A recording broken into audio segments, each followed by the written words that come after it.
घुटनों पर आ गई ममता। 24 घंटे में बैकफुट पर ममता ने पलटा फैसला। बीजेपी की दहाड़ से हिल गई ममता की कुर्सी।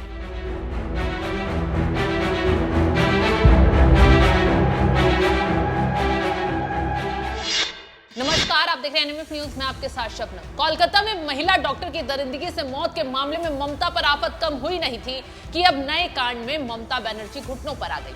एक आदेश ने न सिर्फ ममता की कुर्सी हिलाकर रख दी है, बल्कि 24 घंटे के अंदर ममता बनर्जी मोदी सरकार के आगे गिड़गिड़ाने को मजबूर हो गई है। दरअसल हुआ यह है कि ममता बनर्जी ने प्रदेश में भारी बाढ़ आने पर पड़ोसी राज्यों पर तानाशाही दिखाई। बाढ़ के लिए छूटते ही झारखंड को जिम्मेदार ठहराया। इतना ही नहीं, तुरंत झारखंड बॉर्डर को सील करने का आदेश तक सुना दिया। मैथन टोल प्लाजा बंद कर दिया गया, जिससे देश को भारी नुकसान उठाना पड़ा, क्योंकि ट्रकों में भरी सब्जियां सड़ने लगी, वाहनों की लंबी लंबी कतारें लग गई, इमरजेंसी पर ब्रेक लग गया। बिहार, यूपी, एमपी, पंजाब, गुजरात, दिल्ली, झारखंड के अलावा अन्य राज्यों पर भी फर्क पड़ा। एक तरफ लोगों को दिक्कत हो रही थी, तो दूसरी तरफ ममता बनर्जी अपने फैसले पर खुशी मना रही थी। लेकिन ममता बनर्जी की हेकड़ी उस वक्त निकली जब बीजेपी ने उनकी तानाशाही के खिलाफ दिल्ली तक मोर्चा खोल दिया।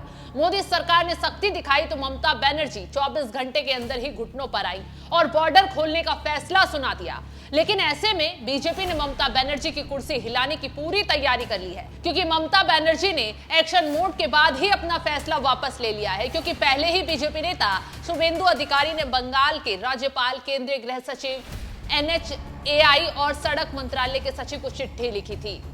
शुभेंदु अधिकारी का ममता सरकार पर आरोप। डीवीसी यानी कि दामोदर वैली कॉर्पोरेशन से संबंध तोड़ने की हिम्मत दिखाने के बाद ममता ने पुलिस के जरिए बंगाल से झारखंड को अलग करने की साजिश रची है।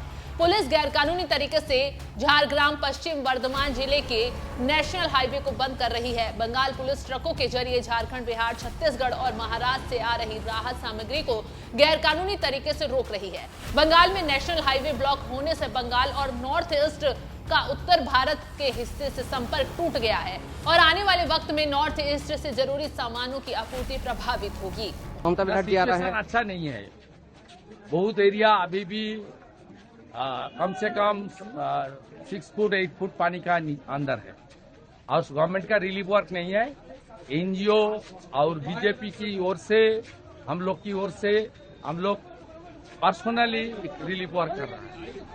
सेवा संघ भी काम कर रहा है। कल ममता बनर्जी कहा है कि ये डीवीसी का इल्जाम है, उन्होंने कोई काम नहीं किया।